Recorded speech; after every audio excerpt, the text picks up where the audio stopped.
నమస్కారం. రైతు రంజని ఛానల్ కి స్వాగతం. ఈ సంవత్సరం భారతదేశంలో నైరుతి రుతుపవనాలు వేగంగా వచ్చాయి. జూన్ 29, 2025 నాటికి రుతుపవనాలు దేశమంతటా విస్తరించాయని భారత వాతావరణ శాఖ తెలిపింది. ఇక అనేక ప్రాంతాల్లో భారీ వర్షాలు కురుస్తాయని వాతావరణ శాస్త్రవేత్తలు హెచ్చరిస్తున్నారు.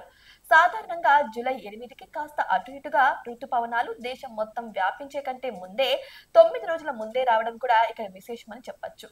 ఇక ఈ రుతుపవనాల రాకతో దేశంలోని చాలా ప్రాంతాల్లో భారీ నుంచి అతి భారీ వర్షాలు కూడా కురుస్తాయి. ఇక పశ్చిమ తూర్పు రాష్ట్రాల్లో వరదలు కూడా వస్తున్నాయి. రుతుపవనాలు ఈ ఏడాది మొదట మే 24న కేరళలో ప్రవేశించాయి. సాధారణం కంటే ఒక వారం ముందుగా కేరళను తాకాయి ఈ రుతుపవనాలు. అక్కడి నుంచి ఉత్తరం వైపు వేగంగా విస్తరించాయి. మే 26 నాటికి ముంబైకి చేరుకున్నాయి. ఇక గత 25 సంవత్సరాలలో ముంబైకి రుతుపవనాలు ఈ ఏడాది వేగంగా వచ్చాయి. సాధారణంగా 10 నుంచి 11 రోజులు పట్టేది రుతుపవనాలు రావడానికి. అయితే ఈ ఏడాది కేవలం 2 రోజుల్లోనే కేరళ నుంచి ముంబైని తాకాయి. ఇక అధికారికంగా రుతుపవనాలు రాకముందే భారతదేశంలోని చాలా ప్రాంతాల్లో మే నెలలో భారీ వర్షాలు కురిశాయి.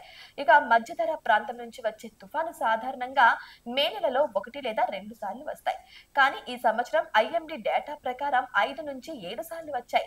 ఫలితంగా అనేక రాష్ట్రాల్లో అకాల వర్షాలు కురిశాయి. జూన్ ప్రారంభంలో ఈశాన్య రాష్ట్రాలపై ప్రభావం. రుతుపవనాలు త్వరగా బలపడడంతో ఈశాన్య రాష్ట్రాలు తీవ్ర ప్రభావాన్ని ఎదుర్కొన్నాయి. మే నుంచి జూన్ వరకు ఎడతెరిపి లేని వర్షాలు కురవడంతో వరదలు వచ్చాయి. కొన్ని చోట్ల కొండ చర్యలు విరిగిపడ్డాయి. మానవతా నెట్వర్క్ స్పియర్ ఇండియా నివేదిక ప్రకారం కనీసం 50 మంది ప్రాణాలు కోల్పోగా దాదాపు 15,000 హెక్టార్లో పంటలు దెబ్బతిన్నాయి. ఇక వర్షపాతం, వాతావరణ వ్యవస్థ.